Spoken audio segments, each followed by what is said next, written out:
berjalan dalam firman-Mu, hatiku siap.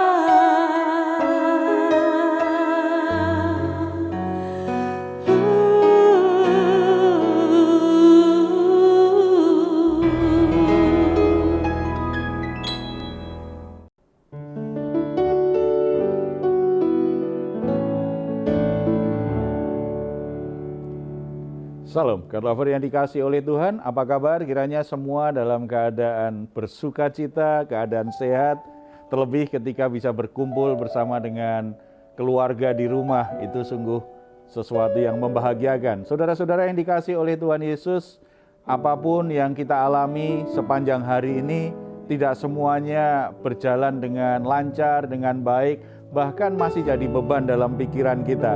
Tetapi percayalah ketika kita datang kepada Tuhan, Tuhan akan memberi kita ketenangan, memberi kita jalan keluar yang terbaik.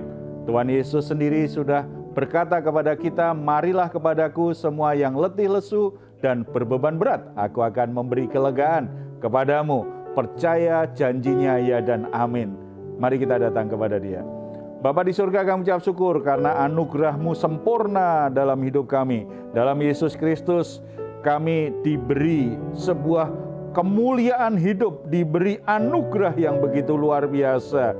Tidak hanya menikmati hadirat-Mu Bapa, tetapi juga diperbolehkan, diperkenankan untuk membawa semua pergumulan kami, semua beban hidup kami. Tuhan akan memberi kami kelegaan. Janji-Mu sungguh luar biasa. Oleh sebab itu saat ini kami datang kepadamu. Tuhan, tolong kami. Tuhan, kuatkan kami. Tuhan, beri kami kelegaan dan sukacita supaya kami bisa beristirahat dengan tenang malam hari ini. Kami sangat percaya kuasa-Mu tidak terbatas, sanggup menolong semua masalah yang sedang kami alami. Ketika kami menikmati hadirat Tuhan, kekuatan hati, hikmat itu akan kami rasakan. Bahkan damai sejahtera memenuhi hati kami semuanya. Engkau layak dipuji dan dimuliakan senantiasa dalam nama Tuhan Yesus Kristus. Amin.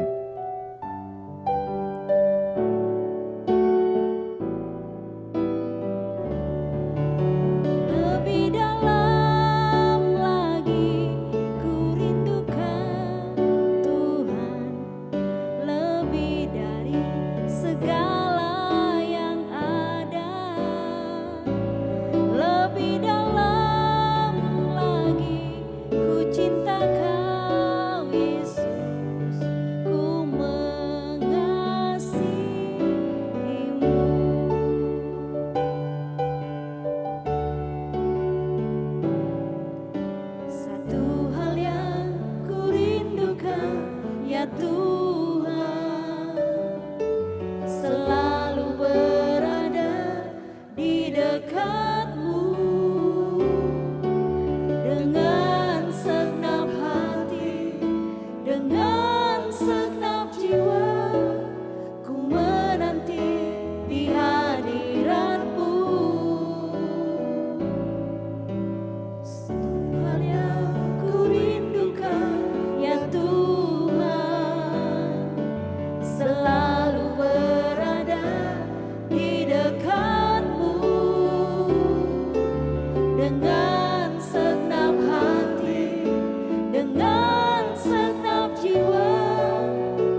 Ada satu pertanyaan yang akan saya bacakan. Demi untuk bisa menikah, saya telah meninggalkan Tuhan. Saat ini hati saya sangat galau dan merasa berdosa kepada Tuhan. Apakah Tuhan masih mau mengampuni saya dan menerima saya kembali sebagai anaknya? Tentu saja Tuhan masih bisa menerima siapapun, bahkan orang-orang yang pernah menghujat Dia sekalipun Tuhan tetap mengampuni. Orang sejahat apapun itu tetap bisa diampuni oleh Tuhan. Karena kasih Tuhan itu sempurna kepada kita semuanya. Kita kenal ada yang namanya kesempatan kedua. Kalau kita ingat pengalaman hidup kita ketika kita buat salah, lalu orang tua kita berkata, aku beri engkau kesempatan lagi, tetapi kamu harus sungguh-sungguh perbaiki. Atau ketika kita sudah bekerja, kita lakukan kesalahan, di perusahaan, kemudian bos kita berkata, oke, kamu perbaiki kesalahanmu, aku beri kesempatan yang kedua. Berarti selalu ada kesempatan kedua. Walaupun nanti kita buat salah lagi, ibu kita kembali berkata, oke, kamu harus tanggung jawab, mama maafkan kamu, aku beri engkau kesempatan kedua lagi, kamu harus menjadi lebih baik lagi. Nah, kalau orang tua kita itu selalu memberi kesempatan kedua, kesempatan kedua, kesempatan kedua. Itu sebenarnya kan tidak terbatas. Berapa kali pun kita salah, terutama ibu kita selalu berkata, aku beri kesempatan, mama beri kesempatan lagi. Dan kita salah lagi, diberi kesempatan lagi. Bagaimana dengan Tuhan?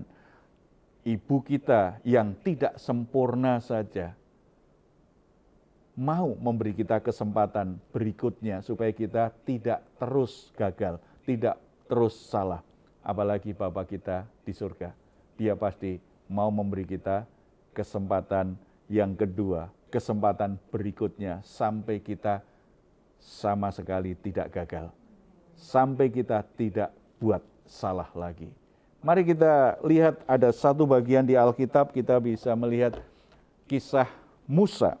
Kita tahu Musa itu pernah gagal sebagai pemimpin karena dia ternyata menghancurkan 2 loh batu itu. Akibatnya kan itu berisi 10 perintah Allah.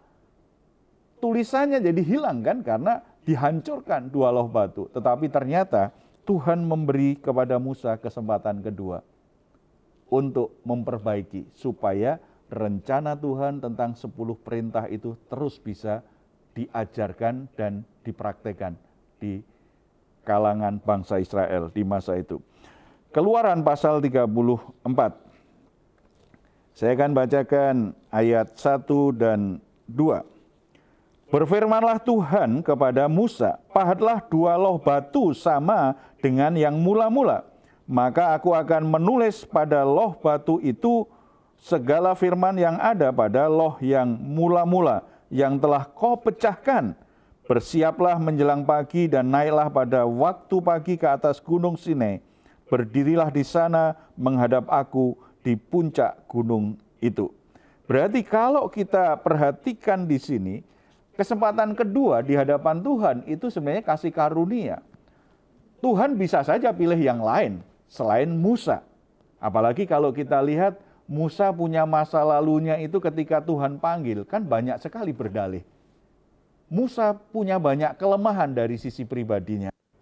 Ketika Musa buat kesalahan yang begitu fatal, bisa saja Tuhan menggantikan Musa dengan seseorang yang lebih baik, lebih punya kapasitas. Tetapi Tuhan yang berdaulat tetap menetapkan Musa lah yang jadi pemimpin bangsa Israel. Walaupun dia melakukan kesalahan yang begitu fatal, Tuhan tidak menggantinya. Ini namanya kasih karunia Tuhan. Saudara-saudara, kalau saudara saat ini dapat kesempatan dari Tuhan, kesempatan yang kedua, sadari itu sebagai kasih karunia Allah yang patut disyukuri, yang patut dihargai. Mungkin di antara saudara pernah divonis dokter akan meninggal di tahun ini, di tahun yang lalu. Tapi ternyata sampai saat ini masih sehat saja, bahkan mengalami kesembuhan. Bukankah itu kesempatan kedua kalau saudara bisa menjalani hari-hari ini? Saudara masih hidup saat ini, itu sebuah kesempatan yang kedua. Mungkin kita pernah mengalami kecelakaan yang begitu hebat sehingga hampir saja kita mati, tapi ternyata kita tidak mati. Kendaraan kita hancur, tetapi kita tetap hidup. Bukankah itu kesempatan kedua Tuhan berikan kepada kita? Itu namanya kasih karunia Tuhan. Patut disyukuri, patut dihargai. Rumah tangga kita hampir hancur karena ada sebuah kesalahan yang kita lakukan. Tetapi ternyata Tuhan pulihkan. Sehingga rumah tangga kita bisa kita jalani lagi dengan baik. Itu kesempatan kedua. Kita harus syukuri. Itu kasih karunia Allah yang harus kita hargai. Kita tidak boleh melupakan itu. Ada banyak kesempatan kedua yang Tuhan berikan kepada kita. Kita lakukan kesalahan fatal di tempat kita bekerja. Ternyata kita dimaafkan oleh bos kita. Kemudian kita masih diberi kepercayaan untuk bisa bekerja di situ. Apalagi ada orang yang kadang-kadang akhirnya setelah bosnya melihat dia mulai berubah, bisa dipercaya, dipromosikan pada posisi yang lebih tinggi. Itu sepenuhnya kasih karunia Allah. Harus dihargai, harus diingat. Itu kebaikan Tuhan, bukan kebaikan kita. Dalam hidup ini banyak sekali kesempatan kedua yang Tuhan berikan. Ketika kita lupa itu kasih karunia Allah, maka kita akan menjalaninya tanpa mengingat kebaikan Tuhan, bisa hidup sembrono, bisa lupa, dan akhirnya melakukan sesuatu yang justru lebih buruk dari sebelumnya. Yang kedua, kita baca ayat yang keempat. Lalu Musa memahat 2 loh batu sama dengan yang mula-mula. Bangunlah ia pagi-pagi dan naiklah ia ke atas gunung Sinai, seperti yang diperintahkan Tuhan kepadanya, dan membawa kedua loh batu itu di tangannya. Saudara-saudara, kesempatan kedua itu harus diresponi sepenuh hati. Tuhan berkata, oke Musa, kamu sudah pecahkan 2 loh batu. Aku beri kamu kesempatan lagi. Kamu buat ya. Kamu buat lagi itu. 2 loh batu, aku akan menolongmu. Musa sungguh-sungguh melakukannya. Saudara, kalau kita sadar, kita masih hidup hingga saat ini. Kita masih bisa bekerja hingga saat ini. Kita masih bisa melayani hingga saat ini. Kita masih bisa membangun rumah tangga dengan baik, padahal sebelumnya ada begitu banyak goncangan yang akan merobohkannya. Kita ingat itu kasih karunia Tuhan, maka kita akan meresponi apa yang Tuhan ajarkan kepadaku. Apa yang harus aku taati. Tuhan perintahkan aku apa sekarang untuk memperbaiki keadaan. Kita akan ambil tanggung jawabnya dan kita kerjakan itu. Saya ketemu seorang bapak yang pernah mengkhianati istrinya. Pernikahannya hampir hancur. Tetapi di saat pernikahannya hampir hancur, bapak itu sadar bahwa dia harus bertobat.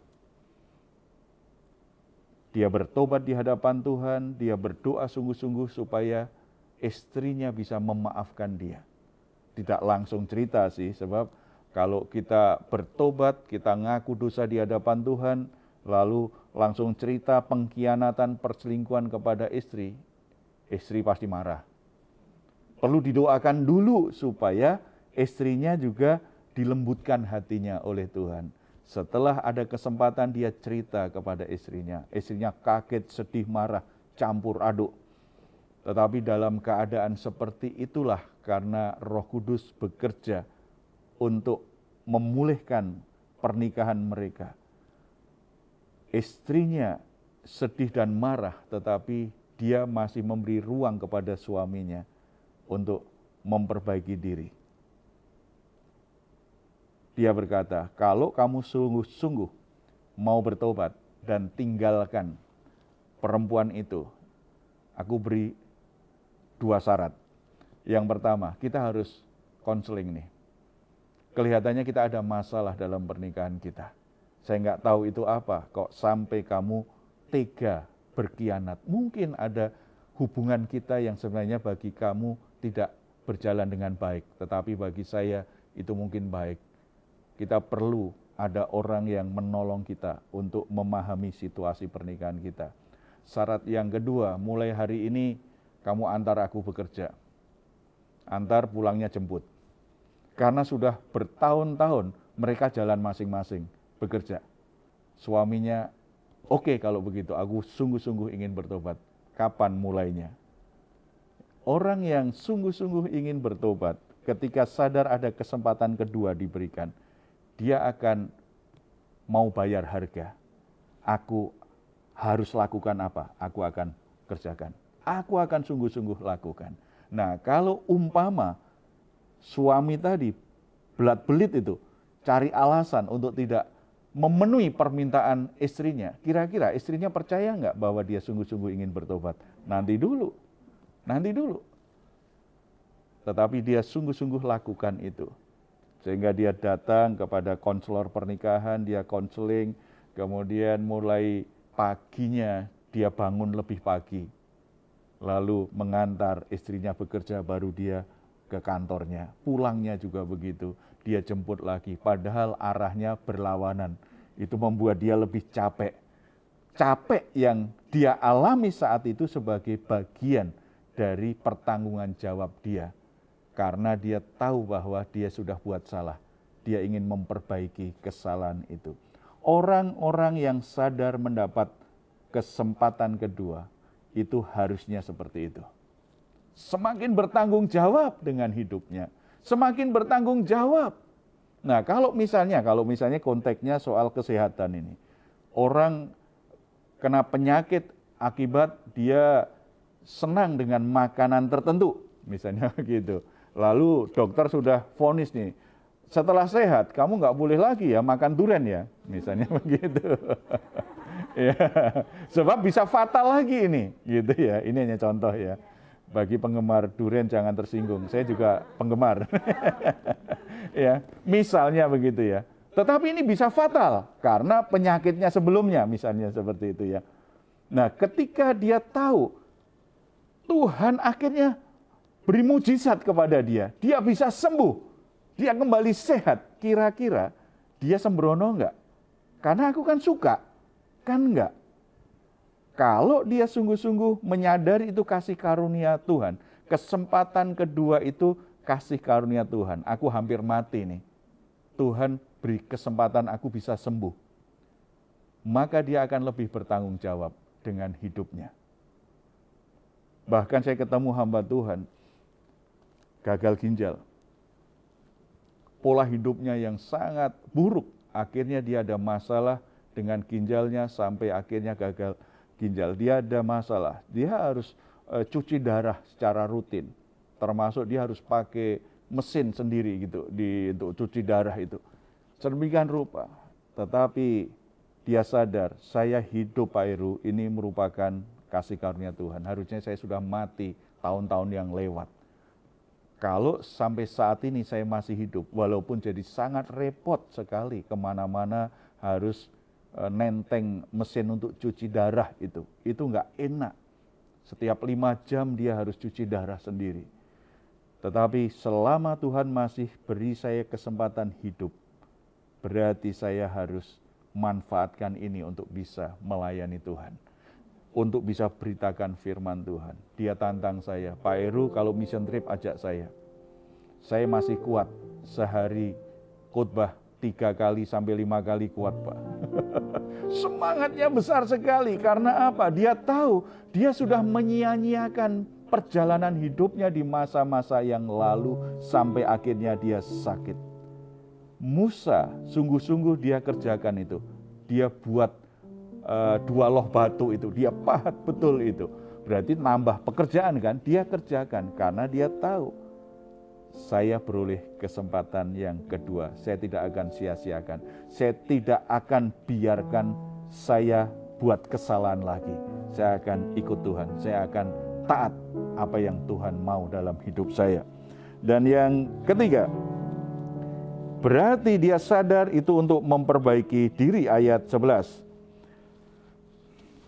Tetapi engkau berpeganglah pada yang kuperintahkan kepadamu pada hari ini. Lihat, aku akan menghalau dari depanmu orang Amori, orang Kanaan, orang Het, orang Feris, orang Hewi, dan orang Yebus. Ayat 12, berawas-awaslah, jangan kau adakan perjanjian dengan penduduk negeri yang kau datangi itu, supaya jangan mereka menjadi jerat bagimu di tengah-tengahmu. Kesempatan kedua harus kita pakai untuk memperbaiki diri dan meningkatkan kualitas diri kita. Musa diingatkan Tuhan, aku sudah beri engkau kesempatan kedua untuk memimpin bangsa ini. Engkau perbaiki kembali, engkau buat lagi 2 loh batu yang berisi 10 perintahku itu. Tetapi kamu juga jangan buat perjanjian dengan orang-orang Kanaan. Berarti Tuhan ingin hidup Musa, kepemimpinannya, dan umat Israel itu benar-benar semakin mengikuti ketetapan Tuhan. Kamu harus tegas terhadap suku-suku yang akan mencemarkan kehidupan bangsa ini. Sebab kalau mereka mengikat perjanjian dengan bangsa-bangsa ini, kehidupan rohani mereka akan tercemar karena mereka semua adalah penyembah berhala. Dalam sejarahnya sudah jelas, bangsa Israel mudah terpengaruh. Bahkan Musa menjadi marah dan membanting 2 loh batu itu karena apa? Karena selama dia naik ke Gunung Sinai, ternyata umat Israel itu sudah menyembah patung lembu emas.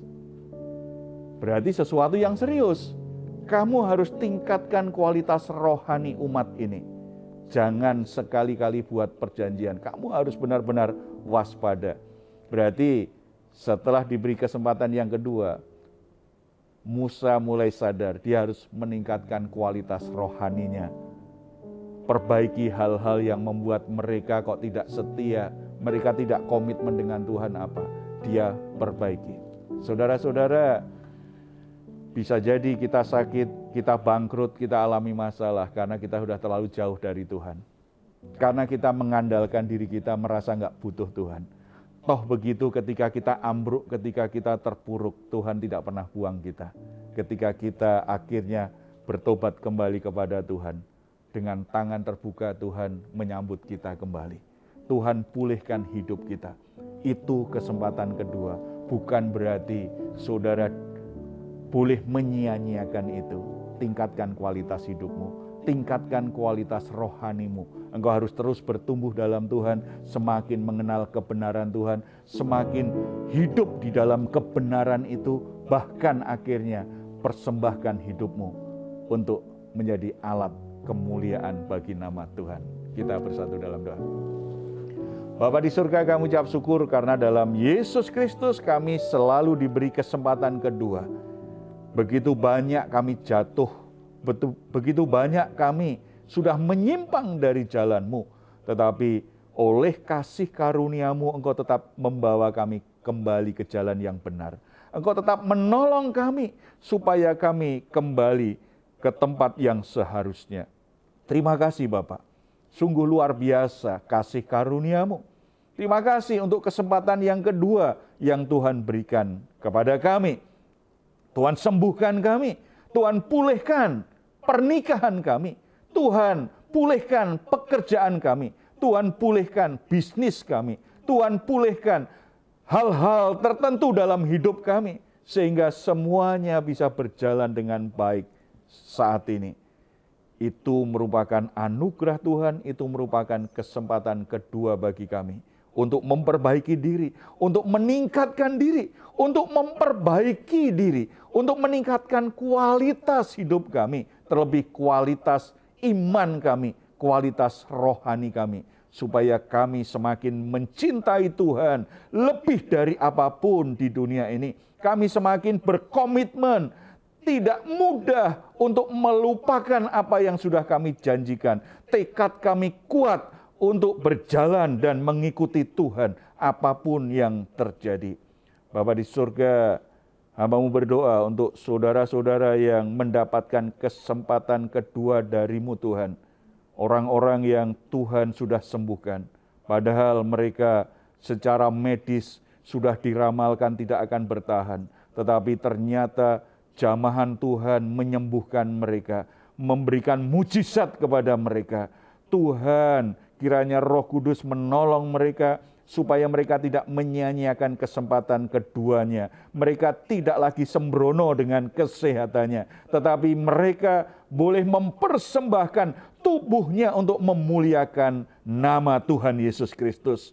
Ada orang yang Tuhan berikan anugerah, padahal orang yang sangat jahat sekali, orang yang sangat rusak sekali, orang yang sangat hancur hidupnya. Tetapi oleh anugerah-Mu, Tuhan panggil mereka, Tuhan bawa mereka dalam jalan-Mu, Tuhan memberi mereka perubahan hidup yang luar biasa. Tuhan pulihkan hidup mereka. Kiranya saudara ini tidak menyia-nyiakan hidupnya. Mereka tegas dengan dosa. Mereka punya keberanian meninggalkan komunitasnya yang menyeret mereka di dalam kejahatan dan dosa. Mereka semakin setia kepadamu. Mereka tidak mau kompromi dengan dosa. Mereka hidup kudus dan benar di hadapan-Mu. Mereka tidak menyia-nyiakan kesempatan kedua yang Tuhan sudah berikan dalam hidupnya. Bagi suami istri yang pernikahannya hampir hancur, hampir bubar, tetapi karena anugerah Bapa, pernikahannya kembali pulih, keluarganya kembali berjalan dengan baik. Kiranya mereka juga tidak mengabaikan dan menyia-nyiakan kesempatan kedua yang Tuhan berikan. Sebagai pasangan suami istri, mereka sungguh-sungguh bisa saling mengasihi. Mereka sungguh-sungguh memberi perhatian supaya pernikahannya tetap sehat. Mereka merawat hubungan mereka dengan cara yang benar. Mereka tidak menyia-nyiakan apa yang Tuhan sudah berikan dalam pernikahan mereka. Ada banyak kesempatan kedua lainnya dalam hidup kami semua. Dalam semua hal yang sudah kami terima. Biarlah kami menyukurinya dengan terus bersyukur, bersukacita, mengingat itu semua adalah anugerah-Mu semata. Kami mengambil tanggung jawab, sungguh-sungguh memperbaiki yang rusak, menata kembali yang berantakan, dan hidup benar di hadapan-Mu Bapa. Terpuji nama-Mu, dalam nama Tuhan Yesus kami berdoa. Amin. Puji Tuhan, saudara-saudara, kasih karunia Tuhan tidak pernah berkurang, tidak pernah berubah dalam hidup kita. Selalu ada kesempatan kedua untuk memperbaiki diri. Oleh sebab itu, jangan kecil hati, jangan merasa tidak layak. Yesus Kristus sudah membayar lunas semua dosa kesalahan kita, supaya selalu ada kesempatan kedua bagi kita untuk memperbaiki diri. Kalau saat ini saudara sedang mengalami pergumulan, membutuhkan dukungan doa, ada tim doa yang akan mendoakan saudara. Oleh sebab itu, silahkan menuliskan pergumulan saudara di nomor telepon yang tertera di layar saudara. Selalu percaya, tetap percaya, apapun keadaanmu, tidak ada yang mustahil bagi Tuhan untuk menolongmu. Kalau saat ini saudara ingin memberikan komentar, silahkan menuliskannya di ruang komentar yang ada di channel Diaspora TV. Kami tunggu. Mazmur 4 ayat 8-9. Engkau telah memberikan sukacita kepadaku lebih banyak daripada mereka ketika mereka kelimpahan gandum dan anggur. Dengan tentram aku mau membaringkan diri lalu segera tidur. Sebab hanya Engkaulah ya Tuhan yang membiarkan aku diam dengan aman. Puji Tuhan, selamat malam, selamat beristirahat. Tuhan Yesus memberkati kita semuanya. Salam.